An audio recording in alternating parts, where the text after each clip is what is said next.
Hi, welcome to SR study. இப்போ இந்த type question பார்த்தீங்கன்னா கேட்டில் கேட்பாங்க, நெட்டில் கேட்பாங்க.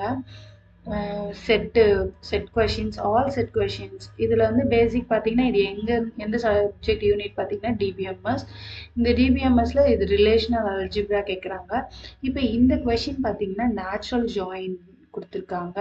இந்த சிம்பிளோட வந்து லெஃப்ட் அவுட்டர் ஜாயின். இது இங்கே பார்த்தீங்கன்னா நேச்சுரல் ஜாயின் வித் கண்டிஷன். எப்பவுமே நேச்சுரல் ஜாயின் அப்படின்னாலே ஈக்குவலன்ட் கண்டிஷன்ஸை மட்டும்தான் சாட்டிஸ்ஃபை பண்ணோம். அப்போ அந்த ஈக்குவலன்ட் கண்டிஷன் யாரு அப்படின்றதையும் சொல்றாங்க அவங்க.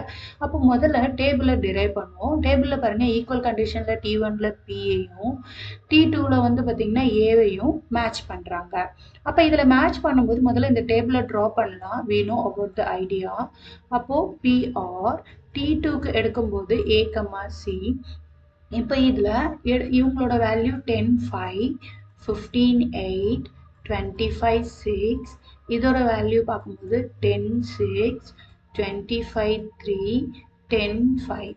இப்போ இதில் பார்த்தீங்கன்னா இவங்க என்ன சொல்லியிருக்காங்க, நேச்சுரல் ஜாயின் தானே பண்ண சொல்லியிருக்காங்க. அப்போ இது ஈக்குவலன்ட் பண்ணும்போது என்ன வரப்போகுது, பியில் வந்து பாருங்க பியோட வேல்யூவில் 10. உங்களுக்கு how many rows தான் calculate பண்ண சொல்லியிருக்காங்க RA இருக்கிறதுல. how many rows அப்படின்னு பார்க்கும்போது பியையும் ஏவையும் ஈக்குவல் பண்ணிட்டோம், RC கொடுக்க போகிறோம். இப்போ 10 ஈக்குவல் அப்படின்னும் போது இவங்க ரெண்டு பேரும் வருவாங்களா, அப்போ 10. அப்போ ஈக்குவல்னும் போது ஏக்கு வந்துருச்சு. மீதி பாருங்க 5, 6. அடுத்த 10ன்னு பார்க்கும்போது என்ன இருக்குது, 5, 5 அப்படின்னு வரும். ஆஃப்டர் தட் பார்த்தீங்கன்னா 15, 15க்கு நோ பேர். அப்போ நம்ம எழுத முடியாது, ஈக்குவலண்ட் இருந்தால் மட்டும்தான் நம்ம இங்கே எழுத முடியும். அடுத்தது என்ன ஈக்குவலண்ட்ல இருக்கு அப்படின்னு பாருங்க, 25. 25 இஸ் ஈக்குவலண்ட். அப்போ 25 ஈக்குவலண்ட்னா ஒன்னே ஒன்று தான். அப்போ 25, 6, 3. ஓகேங்களா. அப்போ எத்தனை டப்பிள்ஸ் வருது, டப்பிள்ஸ் மீன்ஸ் ரோ. எத்தனை ரோ வருது, 1, 2, 3. அப்போ 3 rows அப்படின்னும் போதே நம்ம என்ன பண்ணிடலாம், ஆஃப் ஆஃப் த பொசிஷனை வந்து நம்ம எலிமினேட் பண்ணிடலாம். இன்னும் எத்தனை இருக்கு, நமக்கு மீதி தான் இருக்கு. இப்போ இதில் பாருங்க, இப்போ வந்து லாஸ்ட் கொஸ்டினை நம்ம ஃபினிஷ் பண்ணலாம். இப்போதைக்கு எக்ஸாம் டைமில் டைமிங் பேஸ் பண்ணி அப்ரோச்சஸில் பார்க்கும்போது R3 கண்டிஷன் வரலாம். என்ன பண்ணியிருக்காங்க அப்படின்னு பார்த்தீங்கன்னா 2 டேர்ம் கண்டிஷன் ஈக்குவலண்ட்டாக பண்ணியிருக்காங்க. இப்போ நம்ம ஈக்குவலண்ட் பண்ணது பியையும் ஏவையும் ஈக்குவல் பண்ணியிருக்காங்க. இப்போ இவங்க ஆரும் சியும் ஈக்குவலண்ட் என்னவா இருக்கும் அப்படின்னு பார்க்கும்போது இப்போ பாருங்க சேம் ஃபர்ஸ்ட் கண்டிஷன்ல இவங்க ஈக்குவல். அடுத்த கண்டிஷன் என்ன, ஆர்என்சி ஈக்குவல்னும் போது பாருங்க ஒன்னே ஒன்று மட்டும்தான் ஈக்குவல். அப்போ இதையும் எலிமினேட் பண்ண முடியாது, ஏன்னா 2 கண்டிஷன்லயும் 1ன்னு வந்துடுறதுனால. அப்போ இப்போ நம்ம வந்து லெஃப்ட் அவுட்டர் ஜாயின் மட்டும்தான் பார்க்கணும். லெஃப்ட் அவுட்டர் ஜாயின் அப்படின்னும் போது என்ன அப்படின்னு பார்த்தீங்கன்னா லெஃப்ட் சைடில் இருக்கிறவங்கள நம்ம எந்த இதுவும் பண்ணாமல் அப்படி எழுதணும். அப்போ லெஃப்ட் சைடில் இருக்கிறவங்க யாரு, இவங்க தான் லெஃப்ட் சைடு.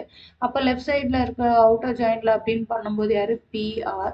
அவங்கள அப்படியே எழுதிக்கலாம். 10, 5, 15, 8, 25, 6.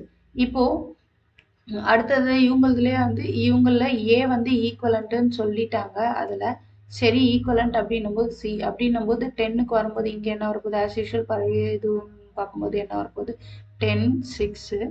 அடுத்தது இந்த ஒரு கண்டிஷனுக்கே 10, 5, 10, 5 வந்துடும். 25க்கு என்ன வரப்போகுது, 25, 3. இப்போ இந்த இடத்துல உங்களுக்கு வர்றதுல பாருங்க, ஒரே ஒரு நிமிஷம், இந்த ரோ மட்டும் எடுத்துட்டோம்னா இந்த 15க்கு என்ன வேல்யூ வரும் அப்படின்றத பார்க்க போகிறோம். 15க்கு என்ன வேல்யூ வரும், மேட்சிங் 15க்கு இல்லை. ஓகேங்களா. அப்போ 15க்கு மேட்ச் இல்லைன்னா நல் போட்டுருவோம். ஓகேங்களா. வேற இங்க எதுவுமே வராது, இந்த 2 இடமும் நல்லுதான்.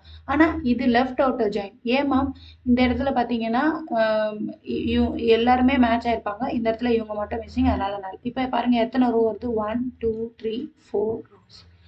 அப்போ நமக்கு தெரிஞ்சிருச்சு ஆப்ஷன் டி. கிளியர்.